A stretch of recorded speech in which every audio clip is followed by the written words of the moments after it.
Hello. Hey guys, so this is starting to become an annual tradition here on this channel. If last year was if I had a vote, this year we're going to make it if we had a vote for the Baseball Hall of Fame, and this is for the contemporary baseball era committee. Basically, these are players from 1980 to the present that were picked for nomination. The voting is going to take place tomorrow during the winter meetings for Major League Baseball. The results will be announced tomorrow night. Tomorrow being December 4th, 2022. Right. Yep. At 8 p.m. MLB Network, probably MLB.com, a few other places. So what we did, Joseph and I, Hello. is we each did some research. You did the research. Well, yeah, I did the research, but you did it as well because you had to study for this. I literally just looked at this for 5 minutes. So, to give everybody a brief recap of the 8 nominees for potential enshrinement: Albert Belle, Barry Bonds, Roger Clemens, Don Mattingly, Fred McGriff, Dale Murphy, Rafael Palmeiro, and Curt Schilling. Now, the rule that we stuck to is the same rules that the committee has. Our maximum number of votes is 4.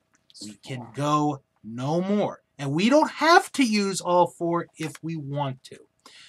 So, JT, or Joseph, pardon me, I'm going to let you have the floor first. Tell us who you voted for and what your reasons were for each of your votes. Let me just remember who I did real quickly. Okay, so my top one would be Barry Bonds. Because 1, he's the only name I recognize. That's fair. And 2, because he's a 7-time MVP, which is like the most I've seen. Most in this list. 14-time All-Star, 8-time Gold Glove, 12-time Silver Slugger, 2-time NL National League batting leader, 2-time National League home run leader, .298 career batting average, blah, blah, blah, blah, blah. He's basically like a great player. The next one, Roger Clemens, 7-time Cy Young winner, 1986 American League MVP, 11-time All-Star, 7-time ERA winner, 2-time World Series champions, 2-time Triple Crown winner, and 5-time American League strikeout leader, 4-time MLB wins leader, and other stuff. So that's my second choice. And my third one was Curt Schilling. Because he's a 6-time All-Star, 3-time World Series champion, 2001 World Series MVP, 2 times MLB wins leader, 2-time NL strikeout leader, and the rest. And then the other one I picked was, I forget. I believe you told me it was Albert Belle. I think it was Albert Belle. Albert Belle, because he's a 5-time All-Star, 5-time Silver Slugger, 1995 American League home run leader, 3-time American League RBI leader, and then the rest of the stuff. He has 1,726 career hits and 1,239 career RBIs. All right. Okay. I'm going to say this now because he does not know who I picked. Yeah, I don't. I only agree with you on one of them. Okay.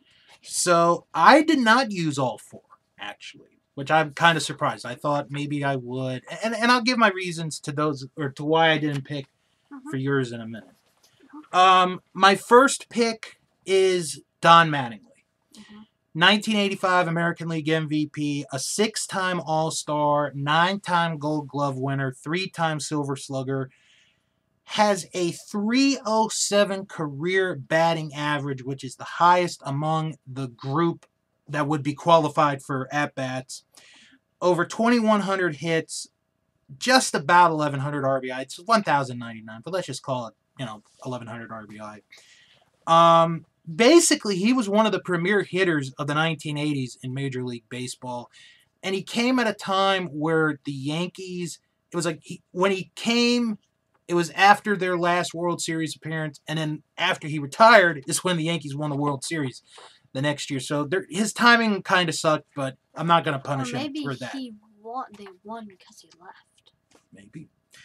My next pick is Fred McGriff. I have said this on a podcast last year, and I'm going to defend this. Fred McGriff is a 5-time All-Star, 3-time Silver Slugger, was on the 1995 Atlanta Braves World Series team, 2-time home run leader, 284 career batting average, 493 career home runs. If the strike had not happened in 94 that ended the season, he would have been over 500 career home runs. I really think he would have. 2,400 plus career hits, 1,500 plus career RBI, 886 career OPS, a key member of the Braves team in the 1990s. So he would get my vote. And the last one that's going to get my vote is Curt Schilling. And this is why I'm going to go with it. While some of his numbers are not impressive, 216 career wins and a 3.46 ERA, which is kind of high. You're talking about one of the best postseason pitchers in the history of Major League Baseball. He and Randy Johnson helped the Diamondbacks win the World Series in 2001. The bloody sock game in Game 6 of the American League Championship Series against the Yankees, that is like forever an all-timer. He really is, to me, one of the greatest postseason pitchers in the history of baseball. And that alone, along with having over 3,116 career strikeouts, should get him into the Baseball Hall of Fame. And I want to mention real quick, your 3 other picks. Mm-hmm. Albert Bell, I saw him play. He was a good player, but he had a few good years, but that was really about it. That's just my opinion. Mm-hmm. Bonds and Clemens, before the whole steroid thing, were going to the Hall of Fame. Mm-hmm. There's no doubt in my mind. Yeah, but the whole steroids thing might make them lose. Right. But then again, Barry Bonds is like baseball terms. Pirates term is a household name. He has the most career home runs. 7-time MVP, which probably will never be matched. It's the most impressive of this list. So I mean, besides steroids, I think that he would be a perfect candidate, like Ryan Zimmerman. I mean, Bonds had his chance on the ballot. The writers didn't put him in. Same with Clemens; they didn't put him in. So it's going to a committee, and it's gonna be interesting to see. I do want to mention, just because we didn't mention them, Dale Murphy. He's got some good numbers. 398 career home runs. 2-time MVP, a 7-time All-Star, 5-time Gold Glove winner, 4-time Silver Slugger, 2-time leader in the National League in home runs and RBIs, 265 career batting average, almost 400 home runs, 2,100 hits. That's a lot of home runs. It is. 1,200 career RBI. And the other one, and an 815 career OPS. Thank you. I almost forgot that. The other one, the one that I could have given a vote to if he had not had the terrible ending, would be Rafael Palmeiro. 4-time All-Star, 3-time Gold Glove, 2-time Silver Slugger, 288 career batting average, but he had 569 career home runs, which is in the top 20. Over 3,000 hits, 1,800 career RBI, and an 885 career OPS.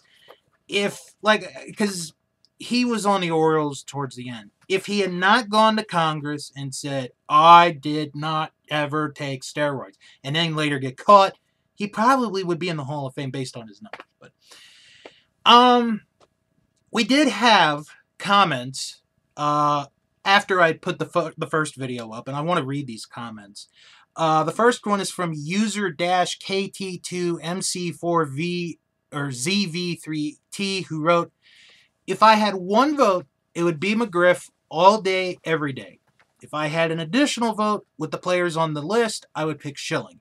He shouldn't be kept out because of his political opinions. Yeah, we agree. I have to agree with that. I mean, do I agree with what he says? No, not all the time, or I hardly have no all the idea time. what he says, so But yeah, politics shouldn't. All right. politics shouldn't be in baseball. Next review is from, or next comment is from Matthew TCCRS, who wrote, "My 3 votes would go to McGriff, Bonds, Clemens. McGriff is a no-brainer. He should have been in years ago via the Baseball Writers Association of America. Bonds and Clemens were Hall of Famers before the PED use was suspected to have started.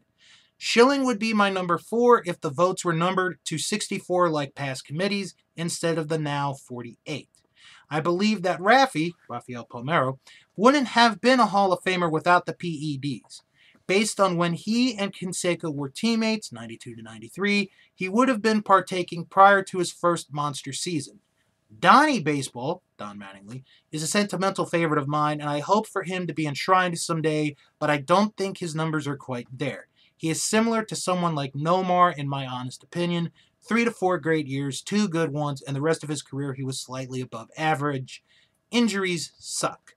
Bell and Murphy are subjects in peak performance. They both had high peaks but little longevity, although Bell's was more extreme. They are absolutely Hall of Famers for their peaks, but their career totals are lacking." Next one is from Sconner Studios, who their picks were McGriff, Mattingly, Murphy, Schilling. No to the rest. Yes to Bonds only after Willie Mays passes and all the Hall of Fame worthy contemporaries who have no allegations make it in, which include Kenny Lofton, Jim Edmonds, Jeff Kent, Bernie Williams, Scott Rowland, Nomar Garciaparra, Carlos Delgado, and the 4 I listed at the beginning of this comment. Bonds cheated, but only after C-League made it clear he wasn't going to stop it, so he can be forgiven. Plus, he may have been the greatest baseball player other than Willie Mays ever. No to the rest ever. All cheated in at least one way or another and had no reason to. All right. Shane Shelby 9348 wrote, "Sympathy is not enough in my eyes. If you got the numbers, then yes. The steroid users is a big no." Tracy Williams 5585 wrote, "Don Mattingly is a Hall of Fame player." And Dalton Ferris 5435 wrote, "All of them, they are all Hall of Famers." Well, those were the comments. Any final comments you want to lay on from our picks or anything that you may have noticed? Nope. All right. So I will be back tomorrow night. He might be back depending on when his mom lets him stay up. And we will discuss the results of the Hall of Fame voting. If anybody gets in, because there's a chance no one gets voted in. There is that chance. That's weird. No, it could happen. But we'll talk to you tomorrow. Leave your comments if you agree with either one of us or the both of us on our picks. And we will be here tomorrow to discuss who got voted in, if any, to the Baseball Hall of Fame. Okay. Bye.